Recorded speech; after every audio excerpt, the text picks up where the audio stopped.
আল হিকমা, বিশুদ্ধ দিন প্রচারে নির্ভীক পথ চলা। আসসালামু আলাইকুম ওয়া রাহমাতুল্লাহ। প্রিয় ভাই ও বোনেরা, যারা জোরে আমিন বলবে তাদেরকে মসজিদ থেকে বের করে দেওয়ার নির্দেশ দেন কথিত মুফতি নুরুল ইসলাম অলিপুরী।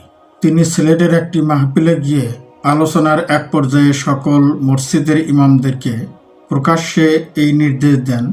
তো কথা না বাড়িয়ে চলুন আমরা এক ঝলক দেখে নেই বেদাআতি বক্তা অলিপুরী কি বলেছিলেন সেদিন। চলুন শুরু করা যাক। যত ইমাম সাহেবগণ আছে আপনাদেরকে অনুরোধ করি, যদি আপনাদের বিষয়গুলি জানা না থাকে তাহলে আরো কিছু লেখাপড়া করুন।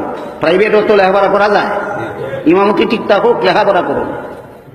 আর যদি বিষয়গুলি আপনাদের জানা থাকে তাহলে কোনো একটা মসজিদের কোনো একটা মুসল্লি কোনো একটা নামাজে যদি আমিন জুড়ে বলে, সালাম ফিরাবার সাথে সাথে দোয়া করার আগে তাকে বলবেন কে আমিন জুড়ে বলেছ, দাঁড়াও।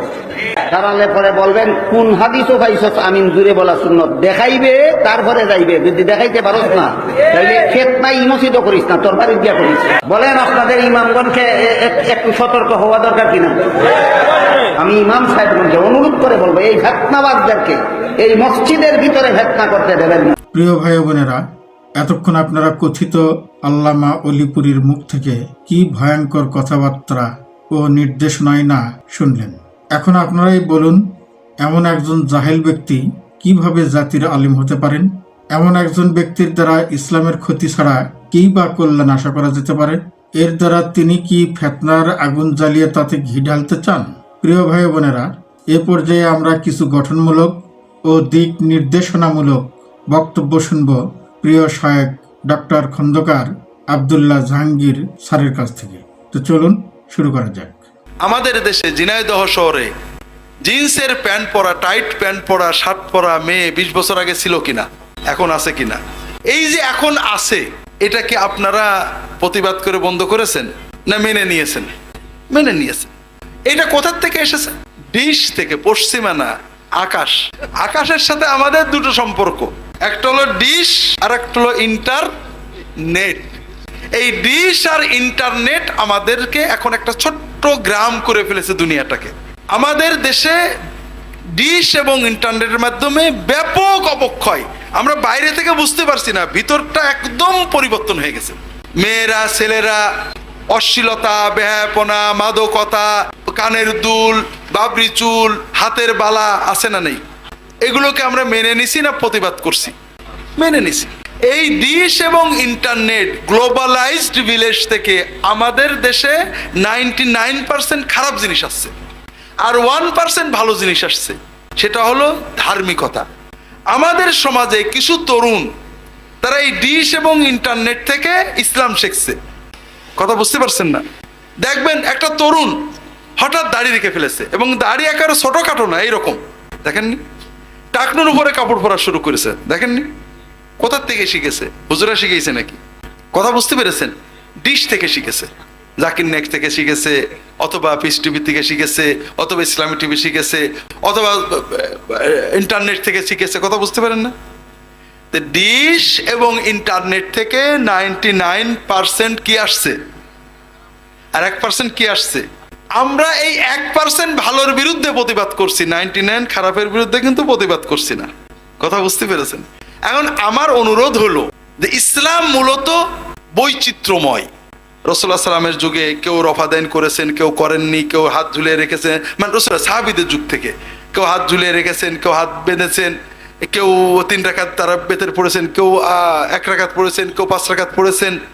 আবু হানিফার যুগেও ছিল, শাফের যুগে ছিল, আহমদ ইবনে হাম্বলের যুগেও ছিল, এখনো আরব দেশে আছে, মিশরে আছে, সিরিয়ায় আছে, ইরাকে আছে, মক্কা মদিনায় তো আছে। তবে আমাদের পাক ভারত বাংলাদেশ ছিল পিওর হানাফি। কথা কি বুঝতে পেরেছেন? যে কারণে আমরা অন্য আমল দেখলে বিরক্ত হয়ে যাই, কিন্তু অন্য আমল আমরা ঠেকাতে পারবো না। যেমন প্যান্টকে মেনে নিছি, যেমন শার্টকে মেনে নিছি, যেমন পুরুষ ছেলেদের কানের দুল মেনে নিছি, হাতের বালা মেনে নিছি, ঠিক তেমনি আমাদেরকে বাকিগুলো মেনে নিতে হবে। খারাপগুলো মেনে নিয়েছেন, ভালোগুলো মানবেন না কেন? এগুলোও তো ইসলামে আছে, ভিন্ন ভিন্ন মাযহাবে আছে। এখন গ্লোবালাইজড হয়ে আমরা এক জায়গায় হয়ে গেছি। মক্কায় যারা হজে গেছেন, জোরে আমিন শোনেননি? শুনেছেন? হাত ঝুলানো দেখেননি? তে মক্কার মতো ইসলাম হলে আপনাদের সমস্যা কি? আপনি যার ইচ্ছা এখানে বানবেন, যার ইচ্ছা এখানে বানবেন, যার ইচ্ছা ঝুলাইতে হবেন। সালফে সালাইন থেকে সবই আছে। এই জন্য দ্বিতীয় অনুরোধ হলো ভাইরা, আপনার যে তরুণ, যে যুবক, যে মানুষটা মসজিদে এসেছে, জোরে আমিন বলেছে, হাত রফাদাইন করেছে, আপনি তার রফাদাইনটা দেখলেন, নামাজ পড়াটা দেখলেন না। কাজেই তাকে আপনি যদি আপত্তি থাকে আদবের সাথে, সম্মানের সাথে তার বলবেন যে ভাই তুমি যদি জোরে আমিন বলতেই হয় এমন ভাবে বলো যেন কারো ডিস্টার্ব না হয়। কথা কি বুঝতে পেরেছেন? ঝগড়া করবেন না। আচ্ছা, জোরে আমিন হানাফি মযহাব অনুযায়ী জোরে আমিন বললে গুনাহ হবে। আবু হানিফার লেখা বা হানাফি মযহাবের প্রাচীন কোনো বই থেকে আমার দেখাই দেবেন, আমি আপনাকে 10,000 টাকা দেব। কথা বুঝতে পেরেছেন? জোরে আমিন বললে গুনাহ হবে, রফাদাইন করে গুনাহ হবে, কোথাও নেই। কিন্তু যদি কেউ নামাজের ভিতরে রুকু সেজদা ঠিক করে না দেয় গুনাহ হবে, এটা হানাফি মাযহাবের সব কিতাবে আছে। আপনার পাশের মুসল্লি নামাজ পড়ে ঠিক করে রুকু সেজদা দেয় না, আছে না? আপত্তি করেন নাকি? করেন না। কিন্তু একটা লোক রফাদাইন করলে আপত্তি করেন। এটা কি হানাফি মাযহাবের শিক্ষা নাকি? না, এটা হলো মাযহাবের নামে জালিয়াতি। তো এই জন্য ভাইয়েরা, কথা হলো যারা সহিহ হাদিস পালন করতে চান, সহিহ হাদিসকে সহিভাবে পালন করেন। রফুল ইয়াদাইন সহিহ হাদিসে আছে, কিন্তু রফুল ইয়াদাইন নিয়ে ঝগড়া করা অথবা রফুল ইয়াদাইন না করলে নামাজ হবে না, এইসব কথা সহিহ হাদিসে নেই। এটা আমাদের বানানো কথা। মাযহাব মানে দিন না। দিন পালনের জন্য আলেমুল আমারা ইজতিহাদ করে পদ্ধতি বলেছেন, আমরা তাদের সহায়তা গ্রহণ করি। আপনার মাযহাবে কোথাও নেই যে অন্য মাযহাব পালন করলে তাকে গাল দিতে হবে। কাজে আপনি এটা করেন না, এটা মাযহাব নয়।